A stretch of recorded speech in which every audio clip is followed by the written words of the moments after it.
ಅಥ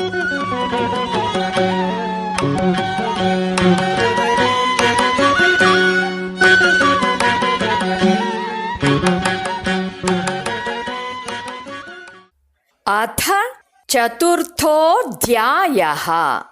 ಜ್ಞಾನ ಕರ್ಮ ಸನ್ಯಾಸ ಯೋಗಃ. ಶ್ರೀಕೃಷ್ಣ ವಿಶದಪಡಿಸ್ತಾ ಇರುವ ಮುಖ್ಯವಾದ ತತ್ವ ಏನು ಅನ್ನೋದನ್ನ 2ನೇ ಮತ್ತು 3ನೇ ಅಧ್ಯಾಯಗಳಲ್ಲಿ ಈಗಾಗಲೇ ಹೇಳಲಾಗಿದೆ. ಈಗ ಭಗವಂತ ಹೊಸ ಪರಿಕಲ್ಪನೆಗಳನ್ನು, ಆಧ್ಯಾತ್ಮಿಕ ಜೀವನದ ಹೊಸ ಝರಿಗಳನ್ನು ಉಳಿದ ಅಧ್ಯಾಯಗಳಲ್ಲಿ ಸೇರಿಸ್ತಾ ಅದನ್ನು ಹೆಚ್ಚು ಹೆಚ್ಚಾಗಿ ಶ್ರೀಮಂತಗೊಳಿಸ್ತಾ ಮುಂದುವರಿತಾನೆ. ಜ್ಞಾನ ಯೋಗ ಈ ಹೆಬ್ಬಾಗಿಲಿನ ಮೂಲಕವೇ ಎಲ್ಲ ಯಾತ್ರಿಕರೂ ಆತ್ಮನ ಗುಡಿಯನ್ನು ಸೇರಬೇಕು. ಈ ಹೆಬ್ಬಾಗಿಲಿನ ತನಕ ಸಾಧಕರು ವಿವಿಧ ಮಾರ್ಗಗಳಿಂದ ಬರಬಹುದು. ಆದರೆ ಆತ್ಮನ ದರ್ಶನವಾಗಬೇಕಾದ್ರೆ ಕೊನೆಗೆ ಈ ಪ್ರಮುಖ ಬಾಗಿಲಾದ ಜ್ಞಾನ ಮಾರ್ಗದ ಮೂಲಕವೇ ಹೋಗಬೇಕು. ನಮ್ಮ ಸಂಸ್ಕೃತಿ ಮತ್ತು ನೀತಿ ನಿಯಮಗಳ ಮೌಲ್ಯ ಇವುಗಳನ್ನು ಕಲಿತುಕೊಳ್ಬೇಕಾದ್ರೆ ಶಿಷ್ಯ ಗುರುವನ್ನ ಭಕ್ತಿಯಿಂದ, ಗೌರವದಿಂದ ಹಾಗೂ ಸ್ನೇಹ ಭಾವದಿಂದ ಕಾಣಬೇಕು. ಈ ಭಾವನೆಗಳಿಂದ ಗುರುವನ್ನ ಸೇವಿಸಬೇಕು. ಈ ರೀತಿಯ ಸೇವೆಯಿಂದ ಮನಸ್ಸು ಶುದ್ಧಗೊಳ್ಳುತ್ತೆ. ವಿನಯ, ನಮ್ರತೆ ಮತ್ತು ಸಹಿಷ್ಣುತೆ ಎಲ್ಲವೂ ಶಿಷ್ಯನಲ್ಲಿ ಬೆಳೆದು ಬರುತ್ತೆ. ವಿದ್ಯೆಯನ್ನ ಕಲಿಯೋದಿಕ್ಕೆ ಈ ಎಲ್ಲ ಗುಣಗಳು ಅತ್ಯವಶ್ಯ. ಅರ್ಜುನ ಈ ಅಧ್ಯಾಯವನ್ನ ಕೇಳ್ತಾ ತನ್ನ ಸಾರಥಿಯ ಬಗ್ಗೆ ಪೂಜ್ಯ ಭಾವವನ್ನು ಬೆಳೆಸ್ಕೊಳ್ತಾನೆ. ಇಲ್ಲಿ ಕೃಷ್ಣ ತನ್ನ ದಿನನಿತ್ಯದ ರೂಪವನ್ನು ಕಳಚಿ ತಾನು ಸೃಷ್ಟಿಕರ್ತನಾದ ಪರಮೇಶ್ವರ ಅನ್ನೋದನ್ನ ತೋರಿಸ್ಕೊಡ್ತಾನೆ. ಕರ್ಮಯೋಗದ ಮೂಲಕ ವ್ಯಕ್ತಿಯು ತನ್ನ ಮನಸ್ಸು ಮತ್ತು ಬುದ್ಧಿಯನ್ನು ಶುದ್ಧಗೊಳಿಸ್ಕೊಳ್ತಾನೆ ಮತ್ತು ಆ ಮೂಲಕ ಆತ್ಮಜ್ಞಾನವನ್ನು ಗಳಿಸೋದಿಕ್ಕೆ ಅವನು ಸಿದ್ಧನಾಗ್ತಾನೆ.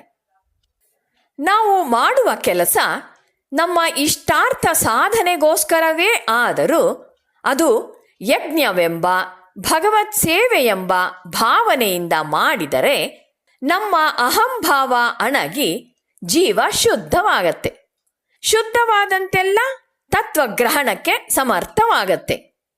ಕರ್ಮವನ್ನ ಯಜ್ಞ ಭಾವನೆಯಿಂದ ಮಾಡದವನಿಗೆ ಇಹಲೋಕದ ಶುಭವೇ ದೊರೆಯೋದಿಲ್ಲ. ತನಗೆ ದೊರೆತದ್ದು ಈಶ್ವರಾನುಗ್ರಹ, ತಾನು ಇತರರಿಗೆ ಕೊಡಲು ಆದದ್ದು ಈಶ್ವರಾರ್ಪಣ. ಈ 2 ದಡಗಳ ನಡುವೆ ಯಾವ ಮನುಷ್ಯನ ಜೀವನದಿ ಹರಿಯುತ್ತಿರುತ್ತದೆಯೋ ಅವನು ಪುಣ್ಯಶಾಲಿ ಅಂತ ಹೇಳ್ತಾರೆ.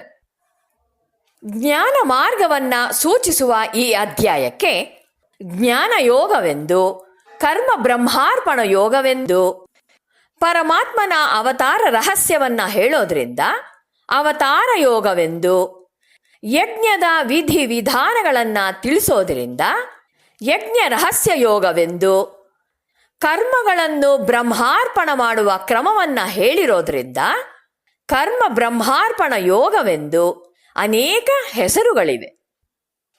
ಈ ಅಧ್ಯಾಯದ ಮುಖ್ಯ ವಿಷಯಗಳು 7. 1. ಕರ್ಮೋಪದೇಶದ ಪರಮ ಪ್ರಾಚೀನತೆ. 2ನೇದು ಧರ್ಮದ ದಿವ್ಯ ಮಹತ್ವ.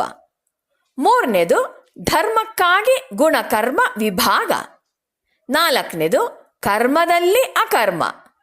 5ನೇದು ವಿವಿಧ ಕರ್ಮಯಜ್ಞಗಳು. 6ನೇದು ಜ್ಞಾನ ಕರ್ಮ ಸಂಬಂಧ. 7ನೇದು ಸಂಶಯ ವಿಚ್ಛೇದನೆಯ ಅವಶ್ಯಕತೆ. ಭಗವಂತ ಈ ಕರ್ಮಯೋಗ ಪರಂಪರೆಯು ಅನಾದಿಯಾದುದು ಅಂತ ಈ ಅಧ್ಯಾಯದ ಪ್ರಾರಂಭದಲ್ಲೇ ನಿರೂಪಿಸ್ತಾನೆ.